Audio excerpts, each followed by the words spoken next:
Godwin John ministries வழங்கும் தினம் ஒரு சத்திய வார்த்தை. இந்த ஆடியோ நிகழ்ச்சிக்கு உங்களை அன்புடன் வரவேற்கிறோம்.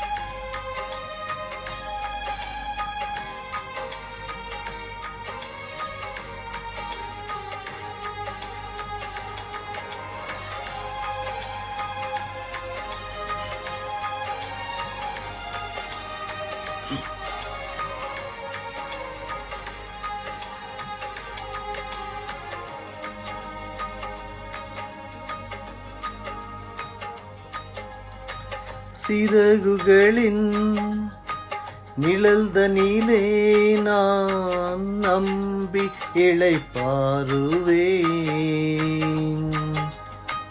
நீர்த்துணையாய் இருப்பதனால் நான் என்றும் இளைப்பாறுவேன். சிறகுகளின் நிழல்தனிலே நான் நம்பி இளைப்பாறுவேன். நீர்த்துணையாய் இருப்பதனால் நான் என்றும் இளைப்பாறுவேன். கண்மணி போல என்னை காப்பவரை நான் நம்பி இளைப்பாறுவேன். கண்ணுறங்காமல் காப்பவரை நான் நம்பி இளைப்பாறுவேன். மறைவிடமே ஆராதனை, உறைவிடமே உமக்கு ஆராதனை. அடைக்கலமே ஆராதனை, புகலிடமே உமக்கு ஆராதனை. ஆராதனை உமக்கு ஆராதனை. என்னை நேசிக்கும் இயேசுவே ஆராதனை. ஆராதனை உமக்கு ஆராதனை. என்னை ஆதரிக்கும் இயேசுவே ஆராதனை.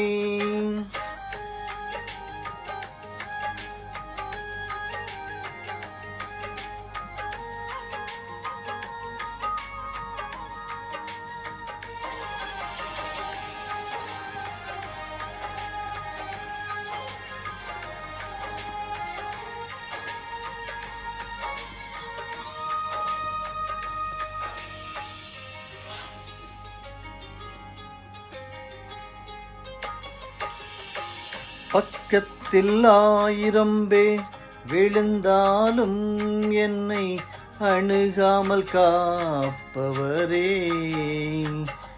வல பக்கத்தில் 10,000 விழுந்தாலும் என்னை அணுகாமல் காப்பவரே.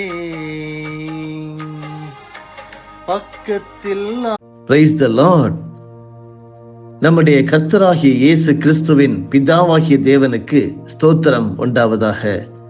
அவர் இயேசு கிறிஸ்து மரித்தோரிலிருந்து எழுந்ததினாலே அழியாததும் மாசற்றதும் வாடாததுமாகிய சுதந்திரத்திற்கேதுவாக ஜீவனுள்ள நம்பிக்கை உண்டாகும்படி தமது மிகுந்த இரக்கத்தின்படியே நம்மை மறுபடியும் ஜனிப்பித்தார். தேவனே உமக்கு ஸ்தோத்திரம் உண்டாகட்டும். தினம் ஒரு சத்திய வார்த்தை. இந்த நாளுக்குரிய தியானத்தின் தலைப்பு ஒற்றுமைக்கான ஜெபம். வேதத்தின் ஆதார வசனம் யோவான் 17:21. அவர்கள் எல்லாரும் ஒன்றாயிருக்கவும், பிதாவே, நீர் என்னை அனுப்பினதை உலகம் விசுவாசிக்கிறதற்காக நீர் என்னிலேயும் நான் உம்மிலேயும் இருக்கிறது போல அவர்கள் எல்லாரும் நம்மில் ஒன்றாயிருக்கவும் வேண்டிக் கொள்கிறேன். இன்றைய முதலாவது தியான பகுதியாக யோவான் எழுதின சுவிசேஷம் 17வது அதிகாரம் வசனங்கள் 20 முதல் 26 வரையிலும் படிப்போம். நான் இவர்களுக்காக வேண்டிக் கொள்ளுகிறதும் அல்லாமல் இவர்களுடைய வார்த்தையினால் என்னை விசுவாசிக்கிறவர்களுக்காகவும் வேண்டிக் கொள்கிறேன். அவர்கள் எல்லாரும் ஒன்றாயிருக்கவும், பிதாவே, நீர் என்னை அனுப்பினதை உலகம் விசுவாசிக்கிறதற்காக நீர் என்னிலேயும் நான் உம்மிலேயும் இருக்கிறது போல அவர்கள் எல்லாரும் நம்மில் ஒன்றாயிருக்கவும் வேண்டிக் கொள்கிறேன். நாம் ஒன்றாயிருக்கிறது போல அவர்களும் ஒன்றாயிருக்கும்படி நீர் எனக்கு தந்த மகிமையை நான் அவர்களுக்கு கொடுத்தேன். ஒருமைப்பாட்டில் அவர்கள் தேறினவர்களாய் இருக்கும்படிக்கும் என்னை நீர் அனுப்பினதையும் நீர் என்னில் அன்பாயிருக்கிறது போல அவர்களிலும் அன்பாயிருக்கிறதையும் உலகம் அறியும்படிக்கும் நான் அவர்களிலும் நீர் என்னிலும் இருக்கும்படி வேண்டிக் கொள்கிறேன். பிதாவே, உலக தோற்றத்துக்கு முன் நீர் என்னில் அன்பாயிருந்தபடியினால் நீர் எனக்கு தந்த என்னுடைய மகிமையை நீர் எனக்கு தந்தவர்கள் காணும்படியாக நான் எங்கே இருக்கிறேனோ அங்கே அவர்களும் என்னுடனே கூட இருக்க விரும்புகிறேன். நீதியுள்ள பிதாவே, உலகம் உம்மை அறியவில்லை, நான் உம்மை அறிந்திருக்கிறேன். நீர் என்னை அனுப்பினதை இவர்களும் அறிந்திருக்கிறார்கள். நீர் என்னிடத்தில் வைத்த அன்பு அவர்களிடத்தில் இருக்கும்படிக்கும் நானும் அவர்களில் இருக்கும்படிக்கும் உம்முடைய நாமத்தை அவர்களுக்கு தெரியப்படுத்தினேன். இன்னமும் தெரியப்படுத்துவேன் என்றார் இயேசு. ஒற்றுமைக்கான ஜெபம். யோவான் எழுதின சுவிசேஷம் 17ஆம் அதிகாரம் நம்முடைய ஆண்டவர் இயேசு ஏறெடுத்த நீண்ட ஒரு ஜெபத்தை உள்ளடக்கியது.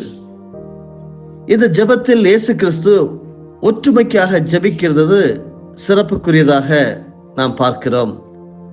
ஒற்றுமைக்கான ஜெபத்தில் சில உள்கருத்துக்கள் அடங்கியுள்ளன. அவைகளை 3 பகுதிகளாக சற்று தியானிப்போம். முதலாவதாக, தேவனுடைய ஜனங்கள் ஒன்றாயிருக்க வேண்டியதன் அவசியம் கூறப்படுகிறது. பிதா ஒருவரே, பிதா தாமே இயேசு கிறிஸ்துவை உலகத்திற்கு அனுப்பினார் என்பதை இயேசுவை ஏற்றுக்கொண்டாராத பிற மக்கள் விசுவாசிக்கிறதுக்காக அவர்கள் எல்லாரும் ஒன்றாயிருக்க வேண்டும் என்கிறார். ஆகவே ஒற்றுமையில் வெளிப்படுவது இறை சாட்சி என்பதை நாம் புரிந்து கொள்ள முடிகிறது. இரண்டாவதாக, ஒற்றுமைக்கு சிறந்த மாதிரி பிதாவுக்கும் குமாரனுக்கும் இடையேயுள்ள இணைவு ஆகிறது. இருவரின் விருப்பமும் ஒன்றாக இருத்தலே ஒற்றுமைக்கு அடிப்படை. இன்று நாம் வாழ்கின்ற இந்த காலகட்டங்களிலே பல குடும்பங்களில் கணவன் மனைவிக்கிடையே பிரிவினை, சகோதர சகோதரிகளுக்கிடையே பிரிவினை, பிள்ளைகளுக்கும் பெற்றோர்களுக்கும் இடையே பிரிவினை. இதற்கு காரணம் என்னவென்றால், ஒற்றுமைக்கான ஜெபம் இல்லாதது முதலாவது காரணம். அடுத்த காரணம், பிதா குமாரன் ஒற்றுமை மாதிரி நாம் கடைபிடிக்கப்படாததுதான். எப்படி பிதாவும் ஆண்டவராகிய இயேசு கிறிஸ்துவும் ஒற்றுமையாக இருந்தார்களோ அதை அநேகர் புரிந்து கொள்ளவில்லை. மூன்றாவதாக, தேவனுடைய ஜனங்களுக்கும் தேவனுக்கும் இடையே உள்ள ஒற்றுமை அல்லது இணைவு. பிதாவுக்கும் அவரது ஒரே குமாரன் இயேசு கிறிஸ்துவுக்கும் இடையே இருக்கும் அதேவித உறுதியான ஒற்றுமையே இணைவே தேவனுடைய ஜனங்களுக்கும் தேவனுக்கும் இடையே இருக்க வேண்டும். இந்த இணைவின் ஒற்றுமையின் மையம் ஒன்றே ஒன்றுதான். அதற்கு பெயர்தான் அன்பு. தேவன் தமது குமாரனை உலகத்திற்கு அனுப்பி இவ்விதமான அன்பை வெளிப்படுத்தி கொண்டே இருக்கிறார். தேவனுடைய ஜனங்கள் அதற்கு பதில் அன்பை செலுத்த வேண்டும். அன்பானவர்களே, உங்களுடைய நிலை என்ன? என்னுடைய நிலை என்ன? ஆண்டவரோடு உள்ள நமது உறவோடு சகோதரரோடு உள்ள உறவை ஒப்பிட்டு பார்த்து உறவில் ஒன்றித்து வாழ துணிவோம். ஒற்றுமையோடு இறைவனில் ஒன்றிணைவோம். அதே போல நம்முடைய ஜெபம் எப்படி இருக்க வேண்டும் என்று வேதம் சொல்லுகிறது. நம்பிக்கையின் ஜெபமாக இருக்க வேண்டும். நம்பிக்கையோடு கூட இருக்கக்கூடிய ஜெபமாக இருக்க வேண்டும் என்று சொல்லி கற்றுக்கொள்கிறோம். மார்க் எழுதின சுவிசேஷம் 11ஆவது அதிகாரம் வசனம் 24 சொல்லுகிறது, எவைகளை கேட்டுக்கொள்வீர்களோ அவைகளை பெற்றுக்கொள்வோம் என்று விசுவாசியுங்கள், அப்பொழுது அவைகள் உங்களுக்கு உண்டாகும் என்று ஆண்டவராகிய இயேசு நமக்கு கற்றுத் தந்திருக்கிறார். மார்க் 11ஆவது அதிகாரம் வசனங்கள் 20 முதல் 26 வரையிலும் படிப்போம். மறுநாள் காலையிலே அவர்கள் அவ்வழியாக போகும்போது அந்த அத்திமரம் வேரோடே பட்டு போயிருக்கிறதை கண்டார்கள். பேதுரு நினைவு கூர்ந்து அவரை நோக்கி, ரபி, இதோ நீர் சபித்த அத்திமரம் பட்டு போயிற்று என்றான். இயேசு அவர்களை நோக்கி, தேவனிடத்தில் விசுவாசம் உள்ளவர்களாய் இருங்கள். எவனாகிலும் இந்த மலையை பார்த்து நீ பெயர்ந்து தள்ளுண்டு போ என்று சொல்லி தான் சொன்னபடியே நடக்கும் என்று தன் இருதயத்தில் சந்தேகப்படாமல் விசுவாசித்தால் அவன் சொன்னபடியே ஆகும் என்று மெய்யாகவே உங்களுக்கு சொல்லுகிறேன். ஆதலால் நீங்கள் ஜெபம் பண்ணும் போது எவைகளை கேட்டுக் கொள்வீர்களோ அவைகளை பெற்றுக் கொள்வோம் என்று விசுவாசியுங்கள், அப்பொழுது அவைகள் உங்களுக்கு உண்டாகும் என்று சொல்லுகிறேன். நீங்கள் நின்று ஜெபம் பண்ணும்போது ஒருவன் பேரில் உங்களுக்கு யாதொரு குறை உண்டாயிருக்குமானால் பரலோகத்தில் இருக்கிற உங்கள் பிதா உங்கள் தப்பிதங்களை உங்களுக்கு மன்னிக்கும்படி அந்த குறையை அவனுக்கு மன்னியுங்கள். நீங்கள் மன்னியாதிருப்பீர்களானால் பரலோகத்தில் இருக்கிற உங்கள் பிதாவும் உங்கள் தப்பிதங்களை மன்னியாதிருப்பார் என்றார். சிந்திக்க வேண்டிய ஒரு பகுதி அருமையானவர்களே. ஜெபிக்கிறோம், ஒற்றுமைக்காக ஜெபிக்க நாம் அழைக்கப்பட்டிருக்கிறோம். நம்பிக்கையோடு ஜெபம் செய்ய வேண்டும் என்று இன்றைய திருமறை பகுதி தேவன் மீது உள்ள நம்பிக்கையோடு உள்ள ஜெபம் ஆச்சரியமான நிகழ்வினை நமக்கு நடப்பிக்கும் என்று கற்றுத்தருகிறது. காரணம், தேவனே அனைத்து செயல்களுக்கும் மூலமும் காரணமானவர் என்பதை வெளிப்படையாக இந்த பகுதி கூறுகிறது. பயம் இல்லாமல், பயம் கொள்ளாமல் ஆண்டவர் மீது வைக்கும் நம்பிக்கையை செயல்படும் தன்னம்பிக்கை என்றும் கூறலாம். இவ்வித நம்பிக்கையை ஜெபம் ஏறெடுக்கும் போது மனதில் பதித்து வைத்திருத்தல் அவசியம். மேற்கத்திய கிறிஸ்தவத்தையும் சமயம் சார்ந்த தத்துவ மரபுகள், அதாவது இறையியல் கோட்பாடுகளை வடிவமைத்ததில் மிகப்பெரிய பங்கு வகித்தவர் புனித அகஸ்டின். அவர் நம்பிக்கையை குறித்து விதமாக கருத்து வெளியிட்டுள்ளார். நம்பிக்கையே வாழ்க்கையின் திறவுகோல். நம்புவதற்கு ஏற்ப புரிந்து கொள்ள வேண்டும் என்று எண்ணாதே, நம்பு புரிந்து கொள்வாய் என்கிறார். அருமையானவர்களே, நம்பிக்கையின் ஜெபம் வெறும் ஜெபத்தோடு நின்று விடாமல் செயல்பாட்டளவிலும் வெளிப்பட வேண்டும். எனவே ஜெபம் ஏறெடுக்கும் முன்னரே எவரொருவர் மீது நமக்கு குறை உண்டென்று உணர்ந்தால் நம் பரமபிதா நமது பிள்ளைகளை மன்னிக்கும்படி நாமும் நமக்கு எதிராக தவறு செய்தவர்களை முதலாவது நாம் மன்னிக்க வேண்டும் என்று சொல்லி கற்றுக்கொள்கிறோம். நீங்கள் மன்னியாதிருப்பீர்களானால் பரலோகத்திற்கிற உங்கள் பிதாவும் உங்கள் தப்பிதங்களை மன்னியாதிருப்பார் என்று சொல்லியிருக்கிறார். உணர்வோமா? இறை வேண்டல் நாம் ஏறெடுக்கும் போது சூழல்கள் மீது நம்பிக்கை வைத்து இறைவன் மீது அவநம்பிக்கை கொள்ளாது இறைவன் மீது முழு நம்பிக்கை வைக்க அழைக்கப்படுகிறோம். அருமையானவர்களே, எனவே நம்முடைய விசுவாசத்தை தற்பரிசோதனை செய்து இறைவனிடம் முழுமையாக அர்ப்பணிக்க இந்த காலை வேளையிலே நீங்களும் நானும் அழைக்கப்படுகிறோம். பரிசுத்த பவுலடியாரும் நம்பிக்கையில் சந்தோஷமாயிருப்பதே மேன்மை என குறிப்பிடுகிறார். ரோமர் 12:12. நீங்களும் நானும் நம்பிக்கையில் திடனுடன் இறைவனிடத்தில் வேண்டுவோம். தேவ ஆசீர்வாதத்தை பெற்று சுக ஜீவிகளாக வாழ்வோம். ஆண்டவர்கள் ஒவ்வொருவரையும் பலப்படுத்துவாராக, திடப்படுத்துவாராக, ஆசீர்வதிப்பாராக. ஆமேன். ஜெபம் செய்வோமா? அன்பு ஆண்டவரே, உம்மை நோக்கி பார்க்கிறோம். உம்மை நோக்கி பார்த்தவர்களுக்கு நீர் பதில் தருகிறீர். உம்மை நோக்கி பார்த்தவர்கள் ஒருபோதும் வெட்கமடைந்து போவதில்லை என்று சொல்லி நாங்கள் கற்றுக்கொண்டிருக்கிறோம். கோடி நன்றிகளும் ஸ்தோத்திரம். ஆண்டவரே, எங்களுடைய வாழ்க்கையிலே ஜெபம் செய்கிறோம். எங்களுடைய ஜெபம் ஒற்றுமைக்கான ஜெபமாக இருக்க வேண்டும் என்று சொல்லி நாங்கள் இந்த காலையிலே கற்றுக்கொண்டோம். அதுவும் ஆண்டவரே, நம்பிக்கையோடு நாங்கள் ஜெபிக்க வேண்டும், உம்மேல் முழு விசுவாசத்தை வைத்து ஜெபிக்க வேண்டும் என்று சொல்லி கற்றுக்கொண்டோம். இதற்கு எல்லாம் ஆதாரமாக இருக்கிறது அன்பு என்று சொல்லி கற்று தந்தீர். ஸ்தோத்திரம் அப்பா. ஆண்டவரே, நாங்கள் பிறருடைய குற்றங்களை நாங்கள் மன்னியாதிருப்போமானால் இந்த வேளையிலே நீர் எங்களுக்கு உதவி செய்ய வேண்டுமா ஜெபிக்கிறோம்.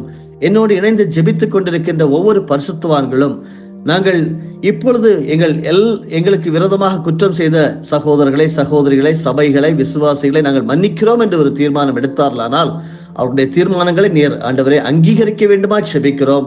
அது ஆசீர்வாதமாக அவருடைய வாழ்க்கையில மாறட்டும் என்று சொல்லி அவர்களுக்கு ஜெபிக்கிறேன். ஆண்டவரே, நன்றி. ஒற்றுமையோடு வாழ வழிகாட்டும் நல்ல ஆண்டவரே, இந்த உலகில் வாழும் நாங்கள் பிரிவினையை தவிர்த்து இணைந்து வாழ உம்முடைய விருப்பம் நிறைவேற்ற எங்கள் ஒவ்வொருவருக்கும் துணை புரிய வேண்டுமா ஜெபிக்கிறோம் அப்பா. நம்பிக்கை நங்கூரமானவரே, எந்த நிலையிலும் உம்மில் நாங்கள் நிலைநிற்க எங்கள் ஒவ்வொருவருக்கும் துணை புரிய வேண்டுமா ஜெபிக்கிறோம். நம்பிக்கையோடு ஜெபித்து ஆண்டவரே, ஒற்றுமைக்காக ஜெபித்து சுக ஜீவிகளாக ஆசீர்வாதமாகவே வாழ எங்களை அர்ப்பணிக்கிறோம். கர்த்தர் அப்படி செய்கிறபடியால் நமக்கு ஸ்தோத்திரம். எல்லா துதி கன மகிமை என் தேவனுக்கே செலுத்துகிறேன். மீட்பர் இயேசுவின் மூலமே ஜெபிக்கிறேன் நல்ல பிதாவே. ஆமேன். என் ஆத்துமாவே கர்த்தரை ஸ்தோத்தரி, என் முழு உள்ளமே அவருடைய பரிசுத்த நாமத்தை ஸ்தோத்தரி. என் ஆத்துமாவே கர்த்தரை ஸ்தோத்தரி, கர்த்தர் செய்த சகல உபகாரங்களையும் மறவாதே. ஆமேன். 1000 பேர் விழுந்தாலும் என்னை அணுகாமல் காப்பவரே, வல பக்கத்தில் 10,000 விழுந்தாலும் என்னை அணுகாமல் காப்பவரே, அடைக்கலமான என் தாபரமே, என்னை அணுகாமல் காப்பவரே, அடைக்கலமான என் தாபரமே, என்னை அணுகாமல் காப்பவரே, மறைவிடமே ஆராதனை, உறைவிடமே உமக்கு ஆராதனை, அடைக்கலமே ஆராதனை, புகலிடமே உமக்கு ஆராதனை, ஆராதனை உமக்கு ஆராதனை, என்னை நேசிக்கும் இயேசுவே ஆராதனை, ஆராதனை உமக்கு ஆராதனை, என்னை ஆதரிக்கும் இயேசுவே ஆராதனை.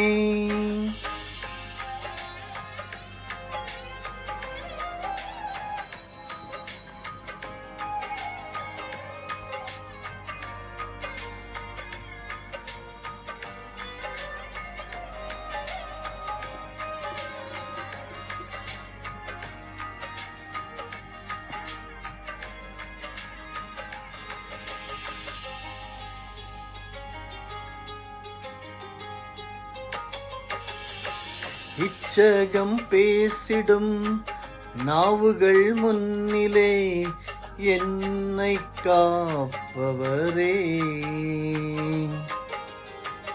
நன்மைக்கு கைமாறாய் தீமை செய்வோர் மத்தியில் என்னை காப்பவரே, இச்சகம் பேசிடும் நாவுகள் முன்னிலே என்னை காப்பவரே, நன்மைக்கு கைமாறாய் தீமை செய்வோர் மத்தியில் என்னை காப்பவரே, துரோகங்கள் நிறைந்த பூமியிலே துணை நின்று காப்பவரே, கைவிட்டாமல் நேசிக்கும் என் நேசரே, என்னை என்றும் காப்பவரே, மறைவிடமே ஆராதனை, உறைவிடமே உமக்கு ஆராதனை, அடைக்கலமே ஆராதனை, புகலிடமே உமக்கு ஆராதனை, ஆராதனை உமக்கு ஆராதனை, என்னை நேசிக்கும் இயேசுவே ஆராதனை, ஆராதனை உமக்கு ஆராதனை, என்னை ஆதரிக்கும் இயேசுவே ஆராதனை.